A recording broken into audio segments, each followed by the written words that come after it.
1, 2, 3. Thank you po, Sir Paul, no? Sa pag-send po ng rose. Thank you po. 80 tas 80. Ayan sila, no? Pwede mong isipin na sila yan, no? Thank you po, no?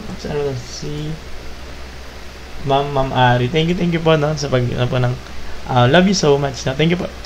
Pwede mong isipin na sila yon, no? Sabi ko nga sa inyo, hindi naman hahanapin dyan yung mga student mo, si student 1, si student 2, si student 3, si student 5. Hindi nila hahanapin yung mismo, no? I thank you po, Sir RD, no? RD Arana. Nakapilitan niya si Sir Ray, no?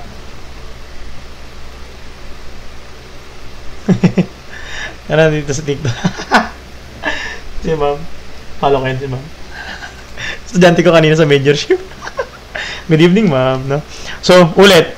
Pag sinabi nating average ng 5 estudyante is 80, pwede mong i-assume na tagi 80 yung mga grade.